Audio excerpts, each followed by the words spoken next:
Hello and welcome to Coaching Republic. Coaching Republic में आपका बहुत बहुत स्वागत है। Class 10th board exams.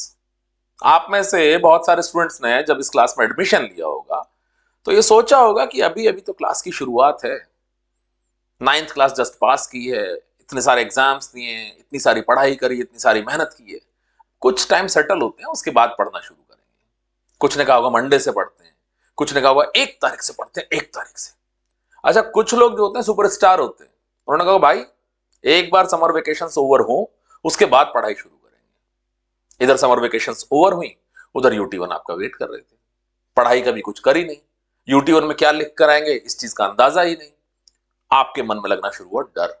आपने मांगी भगवान से दुआ कि बस किसी भी तरीके से यूटी 1 गुजर जाए, मैं इमीडिएटली पढ़ना शुरू कर दूंगा, उसके बाद बहुत मेहनत करूंगा, टॉप करूंगा, टॉप टॉप टाइम टेबल बनाऊंगा, हर चीज फॉलो करूंगा।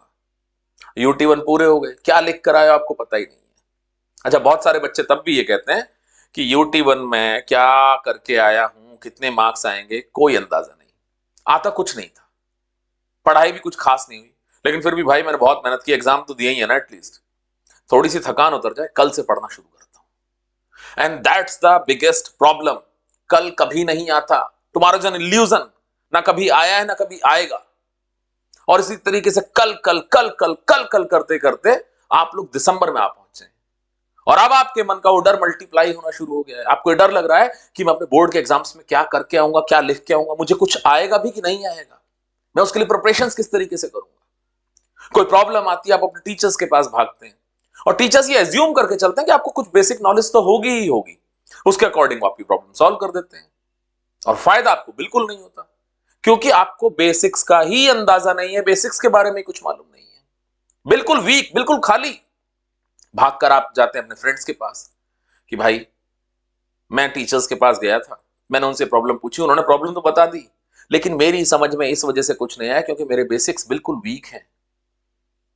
प्लीज तू मुझे मेरी लैंग्वेज में ये सारी चीजें बता दे कि किस तरीके से होगा। आपका फ्रेंड कहता है कि मेरे दोस्त, जिस क्लास में तू बैठता है ना उसी क्लास में मैं बैठता हूं, जिस विंडो से तू बाहर देखता है उसी विंडो से मैं भी बाहर देखता हूं, जिस बेंच पर बैठकर तू शाम को खेलने की प्लानिंग करता है उसी बेंच पर तेरे ठीक बाजू में मैं भी बैठा करता हूं। जो तेरी हालत है उससे भी ज्यादा बुरी मेरी हालत है, और जितना डर तुझे लग रहा है मुझे बहुत ज्यादा डर लग रहा है। समझ में मेरे भी कुछ नहीं आ रहा है और कोई ऐसा नहीं मिल रहा जो मुझे मेरी जरूरत के अकॉर्डिंग, मेरी नीड के अकॉर्डिंग मुझे मेरी लैंग्वेज में पढ़ा सके। जब आपके घर में कोई रिलेटिव्स आते हैं, आपके नेबर्स होते हैं, हर आदमी एक ही बात करता है, बोर्ड, मेहनत करो बेटा मेहनत, 10th क्लास है, जिंदगी भर वो मार्कशीट आपकी आंखों के सामने रहने वाली है। जब पेरेंट्स मिलते हैं तो उनका भी एक ही पॉइंट ऑफ व्यू होता है कि मैंने इस बार किसी तरह कोई कमी नहीं छोड़ रखी है। ट्यूशन तुम जाते हो, कोचिंग तुम जाते हो, स्कूल तुम जाते हो, बुक्स तुम्हारे पास है, स्टडी मटेरियल तुम्हारे पास है, सब कुछ। मुझे इस बार कोई भी एक्सक्यूज नहीं सुनना है, तुम्हारे मार्क्स आने ही चाहिए, मुझे कोई मतलब नहीं किसी भी चीज से। और ये सारी बातें जब आप सुनना शुरू करते हो, आपके मन के अंदर का वो डर बढ़ता चला जाता है, मल्टीप्लाई होता चला जाता है, मल्टीफोल्ड होता चला जाता है। लेकिन आपको उसका सॉल्यूशन नहीं मिलता कि कोई ऐसा मिल जाए जो आपको आपकी लैंग्वेज में पढ़ा दे, और पढ़ा भी देगा तो फिर इतनी सारी चीजें याद कैसे रहेंगी, आपकी दूसरी प्रॉब्लम है। डरने की, घबराने की, परेशान होने की जरूरत है नहीं, क्योंकि कोचिंग रिपब्लिक में आपकी इन्हीं प्रॉब्लम्स को दूर करने के लिए हम आए हैं। इसमें आप लोगों को सारी चीजें आपकी लैंग्वेज में, आसान लैंग्वेज में, आसान भाषा में, आपकी नीड के अकॉर्डिंग पढ़ाई जाएंगी, बताई जाएंगी। और कुछ भी याद रखने की, रटने की जरूरत नहीं है। हर कॉन्सेप्ट को आपके सामने ऐसा विजुलाइज किया जाएगा कि आप 10th के एग्जाम तो छोड़ दिए, जिंदगी भर उस चीज को नहीं भूलेंगे, जिंदगी भर उस चीज को नहीं भूलेंगे। तो घबराओ मत, क्योंकि अगर अब भी घबराते रहे तो उससे कोई सॉल्यूशन निकल के आने वाला नहीं है। इनफैक्ट आपकी घबराहट और ज्यादा बढ़ती चली जाएगी। इंजॉय इंजॉय, ठीक है, इन लेक्चर्स को इंजॉय करना स्टार्ट करते हैं। Without wasting any more time, let's start today's class, जिसमें हम लोग शुरू कर रहे हैं आपकी 10th क्लास की साइंस की केमिस्ट्री का सबसे पहला चैप्टर, और उसका नाम है केमिकल रिएक्शंस एंड इक्वेशंस। अच्छा, चैप्टर शुरू करें उससे पहले थोड़ी सी जरूरी बात और बता दूं कि 10th क्लास में आपके बायोलॉजी है, biology which is related to bio, bio which means something related to life, और लाइफ किसी भी चीज में हो सकती है, फ्लोरा में भी हो सकती है, फौना में भी हो सकती है। फ्लोरा मीन्स प्लांट्स में, ट्रीज में, हर्ब्स में, शब्स में, इन सभी में लाइफ हो सकती है, राइट। और फौना मीन्स एनिमल्स, ह्यूमंस, इन सब के अंदर जो लाइफ है उस चीज की पढ़ाई करनी है। अपनी आंखों के चारों तरफ देखो और दुनिया में जितनी भी चीजें दिखाई देती हैं उसमें किस में लाइफ है और किस में लाइफ नहीं है, सिर्फ यही बायोलॉजी है। लाइफ किस तरीके से डिफाइन होती है और आखिर ऐसी क्या सर्कमस्टेंसेस होती है जिसमें यह बोला जाता है कि इस चीज में लाइफ नहीं है। लाइफ किस तरीके से लीड करती है, लाइफ में आप किस तरीके से ग्रो करते हो, लाइफ को किन किन चीजों की जरूरत होती है, सिर्फ इतनी ही बायोलॉजी है। इससे ज्यादा सिर मारने की आपको जरूरत नहीं है। तो आपको बिल्कुल आसान लैंग्वेज में आपकी बायो कंप्लीट कराएंगे। दूसरी चीज फिजिक्स, तो जैसे मैंने अभी कुछ देर पहले कहा कि अपने चारों तरफ की चीजों को देखो और उसी में महसूस करो। Physics something related to physical, यानी किसी भी चीज का शेप कैसा है, किसी भी चीज का साइज कैसा है, कोई चीज जो है उसका लुक एंड फील कैसा है, वो छूने में कैसी महसूस होती है, यही सारी चीजें तो फिजिक्स है। इसके अलावा और फिजिक्स क्या है? तो फिजिक्स को भी बिल्कुल बायो की तरीके से, बिल्कुल आसान लैंग्वेज में। और तीसरी चीज केमिस्ट्री, जिसका आज सबसे पहला चैप्टर है और उसका सबसे पहला लेक्चर हम लोग यहां पर कर रहे हैं। केमिस्ट्री वही सारी चीजें जो आपकी नजर के चारों तरफ है, वही सारी चीजें जिनको आपने बायोलॉजी और फिजिक्स के लिए देखा था, उन्हीं सारी चीजों को आप केमिस्ट्री के लिए भी देखो। केमिस्ट्री में आपको सिर्फ इतना पढ़ना है कि वो सारी चीजें बने किस तरीके से हैं, उनका कंपोजिशन क्या है, उनका स्ट्रक्चर क्या है। बिल्कुल सिंपल लैंग्वेज में आपकी केमिस्ट्री आपके सामने। तो जैसा मैंने कहा आसान लैंग्वेज में, तो बिल्कुल आसान एग्जांपल्स के साथ शुरू करते हैं। आप लोग घर में दूध लेकर आते होंगे, ठीक है। दूध को जब हम लाते हैं तो उसे हम गर्म करते हैं। गर्म किस लिए करते हैं? कि भाई खराब ना हो जाए। अच्छा, हमने गर्म किया, उसके बाद दूध ठंडा हो जाता है, और जब दूध ठंडा हो जाता है उसे हम लोग उठाकर रेफ्रिजरेटर में रख देते हैं। किस लिए? कि दूध खराब ना हो जाए। दूध का खराब होना क्या है? दूध का खराब होना यह है कि किसी दिन आप दूध को फ्रिज में रखना भूल गए, ह्यूमिड थी, गर्मी थी, और अगले दिन जब आप सुबह उठकर देखते हैं तो दूध खराब हो चुका होता है, दूध फट चुका होता है, दूध किसी और चीज में कन्वर्ट हो चुका होता है।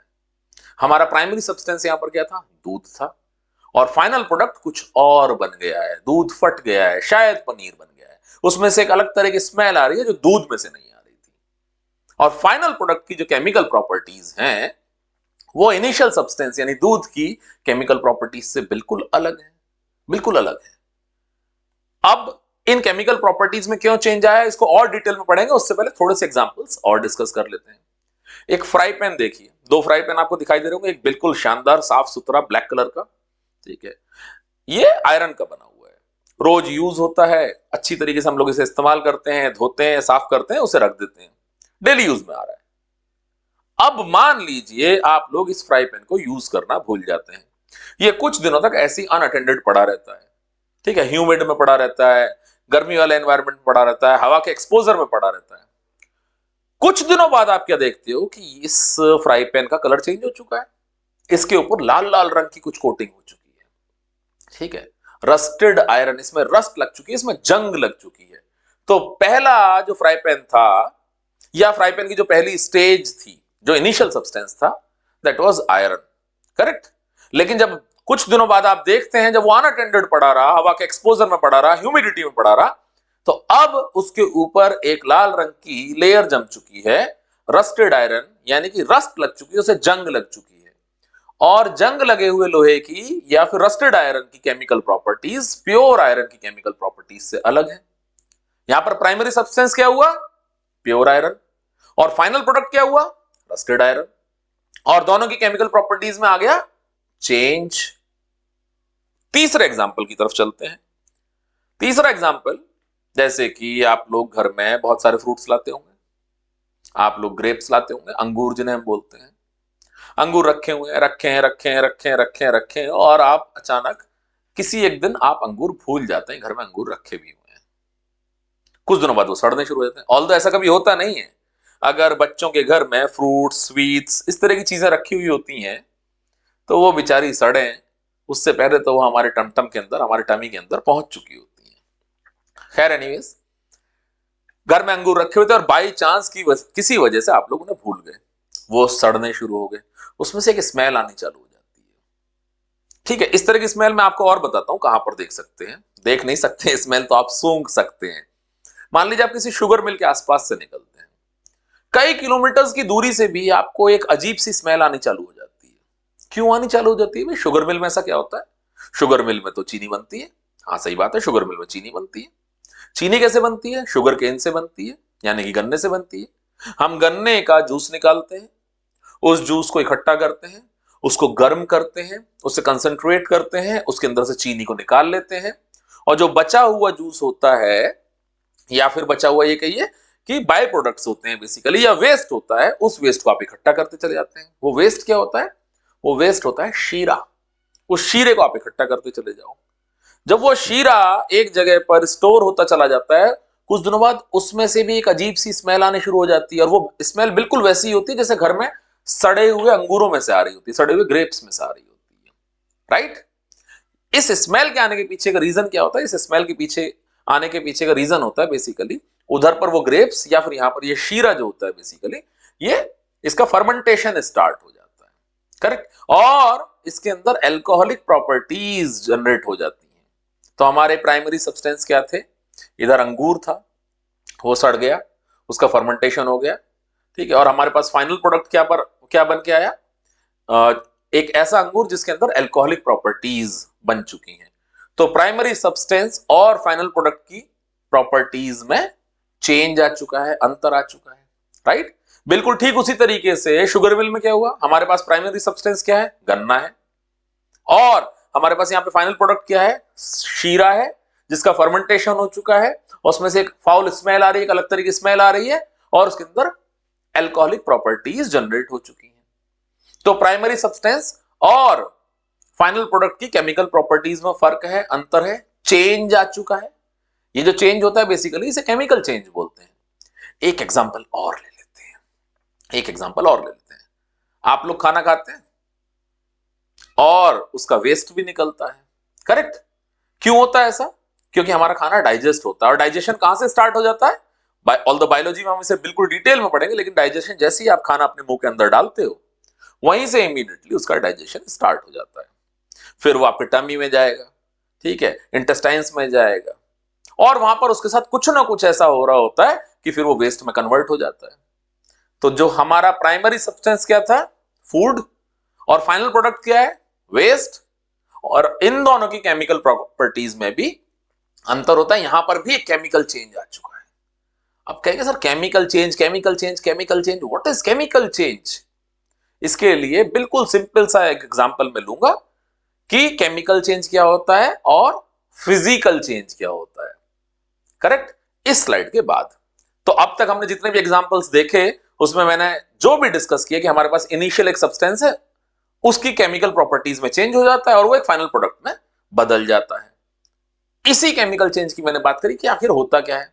एक बिल्कुल सिंपल सा एग्जांपल, आप लोग एक जंगल में गए, वहां पर एक पेड़ है, आपने पेड़ काट लिया, उसमें से आपको वुड मिल गई। उस वुड को अलग अलग पीसेस में आप लोगों ने काटा, उससे एक चेयर बन गई, उससे एक स्टूल बन गया, एक टेबल बन गया, सोफा बन गया, बेड बन गया, बहुत सारी चीजें आप लोगों ने बनाई, ठीक है। This is basically physical change. आपने लकड़ी को अलग अलग शेप और साइज में काट दिया, ये एक बेसिकली फिजिकल चेंज है। इनके शेप अलग है, इनके साइज अलग है। आप कहीं से भी वुडन पीस ले लीजिए, चाहे चेयर से ले लीजिए, स्टूल से ले लीजिए, सोफे से ले लीजिए, ठीक है, उसी लकड़ी में से जो बने हुए हैं, और उनके स्ट्रक्चर को स्टडी कर लीजिए, यानी कि उनके कंपोजिशन को स्टडी कर लीजिए, बिल्कुल सेम मिलेगा, कोई अंतर नहीं मिलेगा, कोई फर्क नहीं होगा, कोई चेंजेस नहीं होंगे, राइट? तो ये है बेसिकली फिजिकल चेंज, जहां शेप और साइज में चेंज हुआ है, उसका कंपोजिशन बिल्कुल सेम है। वहीं पर आपने उस लकड़ी को जला दिया, और जलाने के बाद क्या हुआ?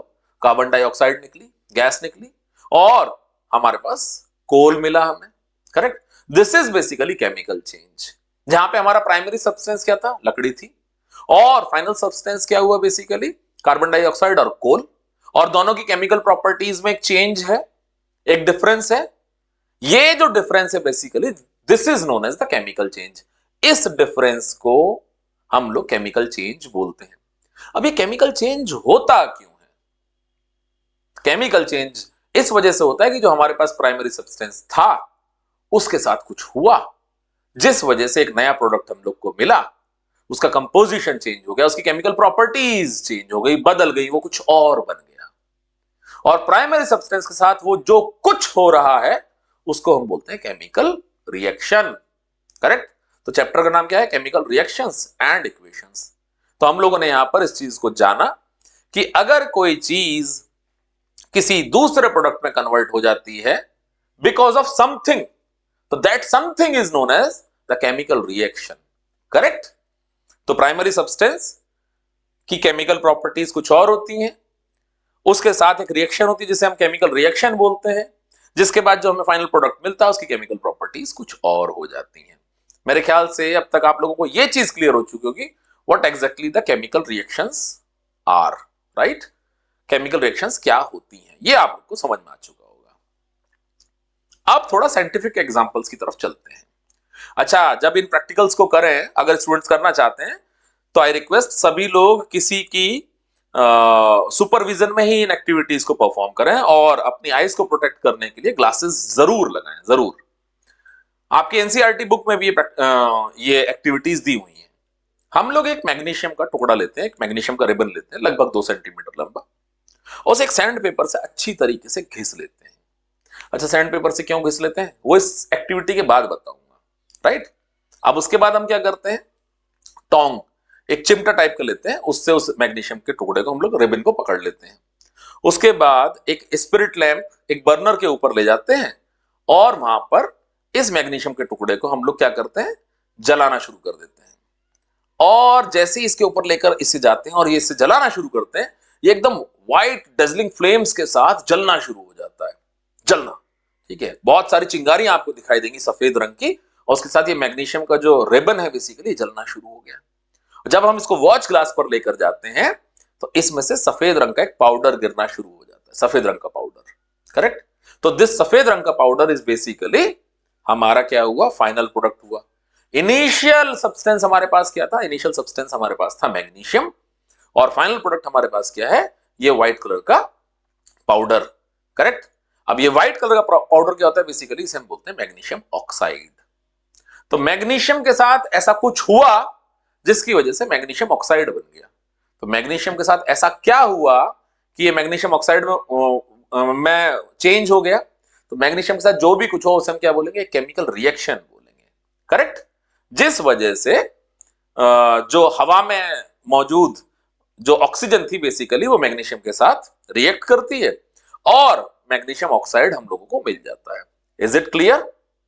तो जैसा मैंने आपको बताया था कि हमने मैग्नीशियम का एक रिबन जलाना शुरू किया, डेजलिंग व्हाइट फ्लेम्स के साथ उसने जलना शुरू कर दिया, उससे हमें मैग्नीशियम ऑक्साइड का एक व्हाइट कलर का पाउडर मिल गया। और ये किस वजह से हुआ, ये मैग्नीशियम और ऑक्सीजन के रिएक्शन की वजह से हुआ। तो यहां पर हमारे पास इनिशियल सब्सटेंस था मैग्नीशियम, ठीक है, हवा की जो ऑक्सीजन थी वो भी इनिशियल सब्सटेंसेस में ही आएगी, और फाइनल प्रोडक्ट हमारे पास आया मैग्नीशियम ऑक्साइड पाउडर के फॉर्म में। हम लोग को व्हाइट कलर के पाउडर के फॉर्म में हमें मैग्नीशियम ऑक्साइड मिल जाता है। यहां पर क्या हुआ, फाइनल प्रोडक्ट मैग्नीशियम ऑक्साइड की केमिकल प्रॉपर्टीज डिफरेंट होंगी मैग्नीशियम से, या फिर इसी एमजीओ की मैग्नीशियम ऑक्साइड की केमिकल प्रॉपर्टीज डिफरेंट होंगी ऑक्सीजन से। केमिकल प्रॉपर्टीज में चेंज होगा ना, इनिशियल सब्सटेंसेस की केमिकल प्रॉपर्टीज कुछ और थी, फाइनल प्रोडक्ट जो एमजीओ है उसकी केमिकल प्रॉपर्टीज कुछ और है, और जो केमिकल प्रॉपर्टीज में चेंज आया हम क्या बोलेंगे, केमिकल चेंज। और केमिकल चेंज क्यों आता है, कुछ इनिशियल सब्सटेंस के साथ होता है जिस वजह से केमिकल चेंज आता है और हमें फाइनल प्रोडक्ट मिलता है, और वो कुछ क्या होता है, वो कुछ होता है बेसिकली केमिकल रिएक्शन। क्लियर हुआ? ठीक। अब एक और एक्टिविटी की तरफ हम लोग कदम बढ़ाते हैं। हम लोगों ने एक टेस्ट ट्यूब ली, टेस्ट ट्यूब के अंदर हम लोगों ने लेड नाइट्रेट का एक सॉल्यूशन लिया, उसके अलावा हम लोगों ने पोटेशियम आयोडाइड का एक सॉल्यूशन ले लिया, एक बीकर में हम लोगों ने पोटेशियम आयोडाइड ले लिया। अब क्या करेंगे, हम लोग एक ड्रॉपर लेते हैं, अब ड्रॉपर को हम बीकर पे लेके जाते हैं और इसमें से हम लोगों पोटेशियम आयोडाइड इस बीकर में भरना शुरू करते हैं, इसको उस टेस्ट ट्यूब में डालना शुरू करते हैं जिसके अंदर लेड नाइट्रेट का सॉल्यूशन है। और अब आप देख रहे हैं कि लेड नाइट्रेट का जो सॉल्यूशन था उसका कलर चेंज हो गया है, वो पीले कलर का होता चला जा रहा है। राइट।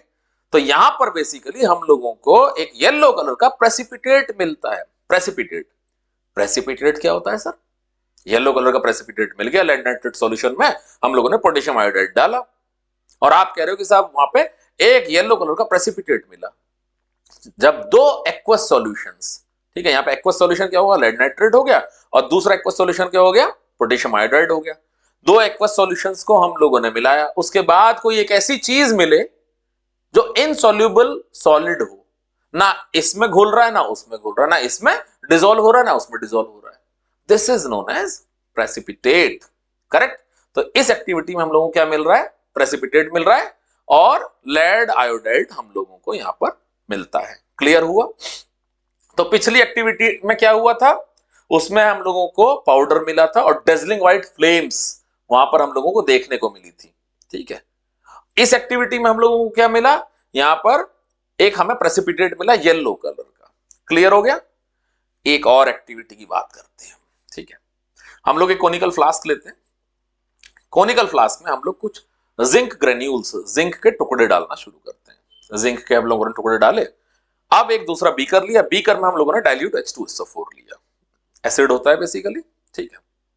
अब एक ड्रॉपर की हेल्प से हम लोग H2SO4 को उस ड्रॉपर में लेते हैं और उसको जाकर उस कोनिकल फ्लास्क में डालना शुरू कर देते हैं, जिसमें जिंक ग्रेन्यूल्स पड़े हुए हैं, जिंक के टुकड़े पड़े हुए हैं। ठीक। एक एक बूंद करके हम लोगों ने करा। उसके बाद हम लोगों ने थोड़ा सा और डाइल्यूट H2SO4 लिया और उसमें डालना शुरू किया, डालते गए डालते गए डालते गए। अब आप लोग क्या ऑब्जर्व करेंगे कि जहां पर जिंक ग्रेन्यूल्स थे और जहां पर ये डाइल्यूट H2SO4 था, वहां से एक गैस इवेपोरेट होनी शुरू हो रही है, गैस इवेपोरेट होनी शुरू हो रही है, ग्लास ट्यूब की तरफ बढ़ रही है, आप देख सकते हो अपनी स्क्रीन पर। क्लियर। और आखिर ऐसा क्यों हो रहा है, बेसिकली तो जब भी मेटल जो है वो एसिड्स के साथ रिएक्ट करते हैं तो वहां पे एक गैस फॉर्म होती है जिसे हम बोलते हैं हाइड्रोजन गैस। तो इस एक्टिविटी में आप लोगों ने क्या देखा, हम लोगों ने जिंक लिया, हम लोगों ने डाइल्यूट H2SO4 लिया, और यहां पर इवोल्यूशन ऑफ गैस, यहां पे हाइड्रोजन गैस बननी शुरू हो जाती है। क्लियर। और इस एक्टिविटी में टेम्परेचर भी बढ़ जाता है, टेम्परेचर भी यहां पे रेज हो जाता है। क्लियर। तो ये एक्टिविटीज आप लोगों ने देखी। इससे कंक्लूजन हम लोग को निकला कि यहां पर हाइड्रोजन गैस जो है बेसिकली उसका फॉर्मेशन हुआ और यहां पर टेम्परेचर हमारा बढ़ गया and change of state. Correct. एक डाइल्यूट H2SO4 लिक्विड स्टेट में था, ग्रेन्यूल्स जो है बेसिकली वो सॉलिड स्टेट में थे, और यहां पर हम लोगों को हाइड्रोजन गैस मिलती है। राइट। तो हम लोगों ने पिछली बहुत सारी एक्टिविटीज डिस्कस करी, कुछ प्रैक्टिकल लाइफ एग्जांपल्स और कुछ साइंटिफिक एग्जांपल्स हम लोगों ने देखे, और इन सभी चीजों में हम लोगों ने पाया कि हमारे पास इनिशियल सब्सटेंस कुछ और है, उसके साथ कुछ होता है जिस वजह से हमें एक फाइनल प्रोडक्ट मिलता है, और ये जो फाइनल प्रोडक्ट मिलता है इसकी केमिकल प्रॉपर्टीज और हमारे इनिशियल सब्सटेंस की केमिकल प्रॉपर्टीज में चेंज होता है, इसे हम केमिकल चेंज बोलते हैं।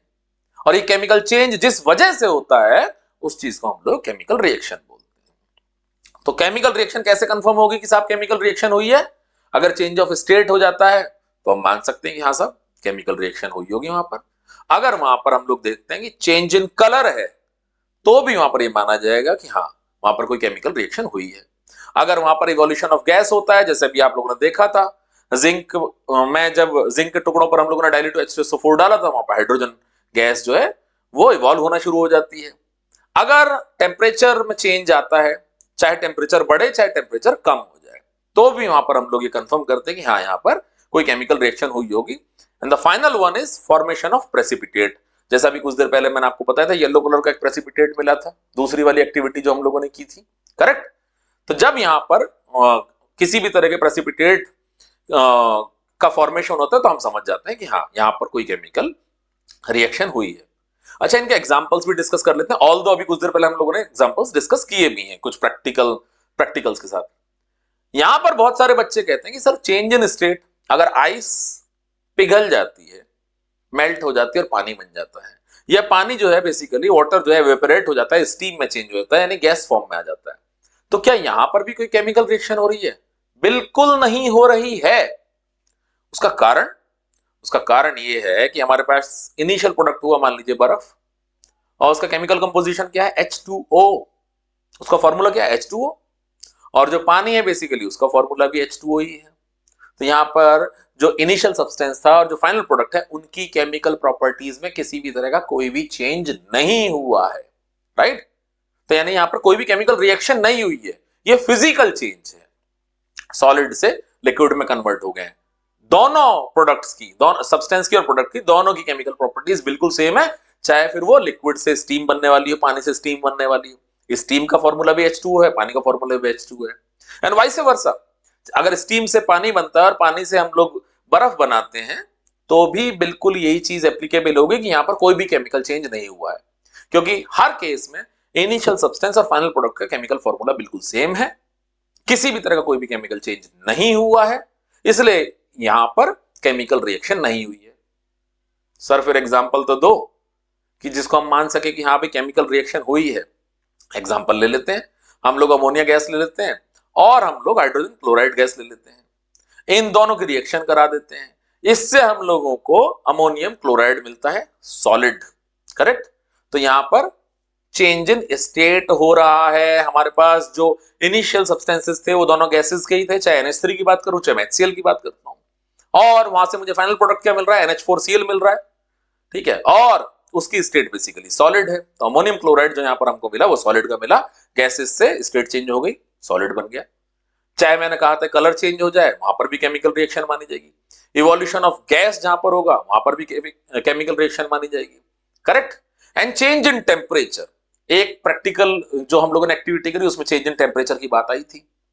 तो बेसिकली दो तरह की केमिकल रिएक्शंस होती हैं, एक होती है एक्सोथर्मिक और दूसरी होती है बेसिकली एंडोथर्मिक। क्योंकि सर एक्सोथर्मिक एंडोथर्मिक कैसे याद रखें, बिल्कुल सिंपल सा फॉर्मूला है।